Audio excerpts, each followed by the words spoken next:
অবশেষে স্বপ্নের জায়গাতে চলেই আসলাম, যে জায়গাতে আসার জন্য এতদিন এত জল্পনা কল্পনা। আসসালামু আলাইকুম সবাইকে, সবাই কেমন আছেন? আশা করছি সবাই অনেক বেশি ভালো আছেন।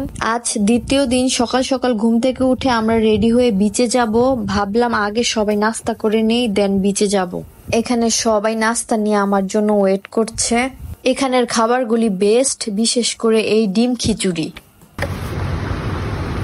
আমরা এখন খাবো সকালের নাস্তা 11টা বাজে। Authentic blogger.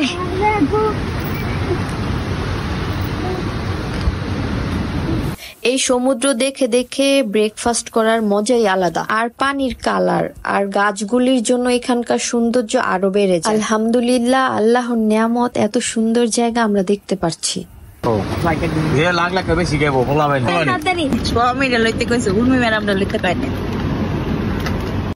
এরকম একটা পরিবেশে সবাই মিলে একসাথে খাবার খাওয়ার মজাই আলাদা। আগের দিন শরীরটা অনেক খারাপ ছিল, কিন্তু এই সকালে ঘুম থেকে উঠে এত সুন্দর পরিবেশ দেখে মন এমনি ভালো হয়ে গেছে। শরীরের ক্লান্তি নিমিষেই দূর হয়ে গেছে।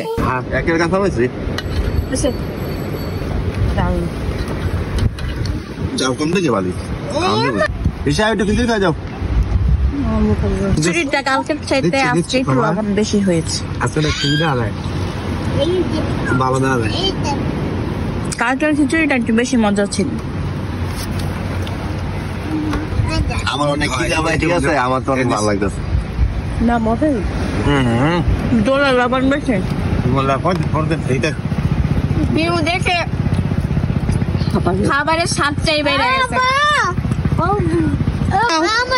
কিছু তো না, এটা ডলা দিও না, এটা ধুইলেই ঠিক হয়ে যাবে। ছিল না আমায় তাকাও, আমায় তাকাও। বাচ্চারা তো অনেক বিরক্ত করছিল, তারা গোসল করবে, তাই নাস্তা শেষ করে তাদের এখানে গোসল করতে নিয়ে আসলাম।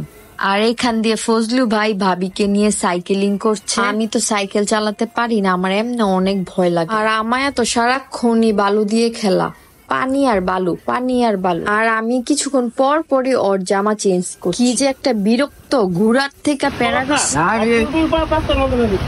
আমার বুড়ি কোথায়? আমার বুড়ি তুমি কোথায়?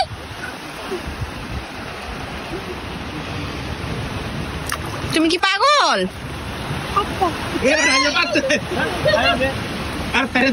সবাই গোসল টোসল শেষ করে হোটেলে যে জামা চেঞ্জ করে দেন দুপুরে লাঞ্চ করতে আমরা বেরিয়ে যাব।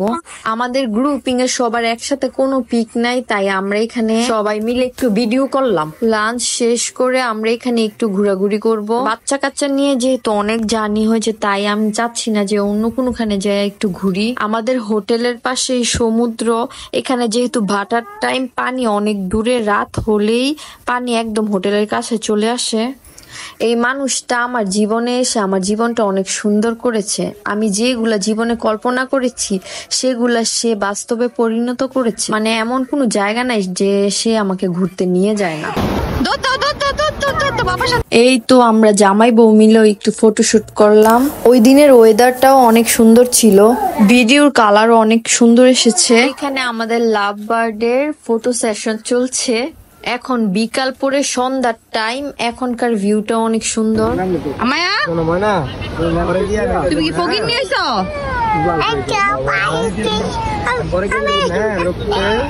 জায়গাটা এত সুন্দর। এটা মূলত পশ্চিম বিচ। এখানে সবাই বিকেলে আসে সূর্যাস্ত দেখতে। বিকালের টাইমটা অনেক সুন্দর লাগে। এই পশ্চিম বিচেই মূলত সূর্যাস্তটা দেখা যায়। আর সূর্যাস্ত হলে এক এক দিন আকাশের কালার এক এক রকম হয়ে যায়। আর এই দৃশ্যটা অনেক ভালো লাগে, সূর্যটা ডিরেক্টলি চোখে লাগছে। আজকে আমাদের লাস্ট ডে, তাই আমি শাড়ি পরেছি। আমরা সবাই যারা আমরা ফ্রেন্ডরা এসেছি সবাই আসলে শাড়ি পরেছি, বাট আমাদের একসাথে কেউরই ছবি তোলা হয়নি। শাড়ি পরে ঘুরতে যাওয়ার ইচ্ছা ছিল অনেক দিন, কিন্তু শাড়ি পরে ঘুরতে যাওয়া হয় না, কারণ কোলের বাচ্চা নিয়ে শাড়ি পরা যায় না। এখন যেহেতু বাচ্চারা একটু বড় হয়েছে, তাই ভাবলাম শাড়ি পরি। বাচ্চাদের জন্য কখনোই শাড়ি পরা হয় না আমার, তাই সেন্ট মার্টিন আসার সময় এই নীল শাড়িটা নিয়ে এসেছি। সাগর পাড়ে নীল সমুদ্র, সাথে নীল শাড়ি। আসলে সাগর পাড়ে একদিন শাড়ি না পরলে কি হয়, প্রত্যেকটা ট্যুরে যাওয়ার সময় আমি সাথে করে কিন্তু শাড়ি নিয়ে যাই। বারবার মনে হয় যে পরি বাট ঝামেলার জন্য পরা হয়।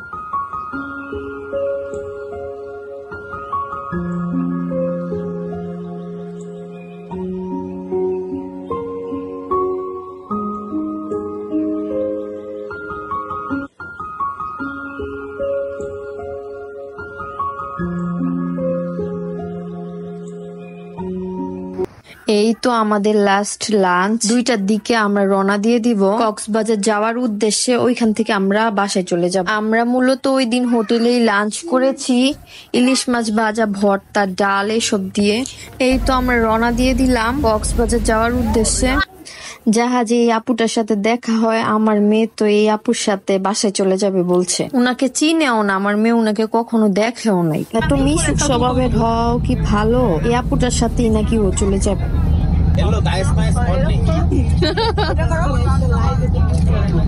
আমার ভিডিওটা আমি এখানেই শেষ করলাম। সবাই ভালো থাকবেন, সুস্থ থাকবেন। আল্লাহ হাফেজ।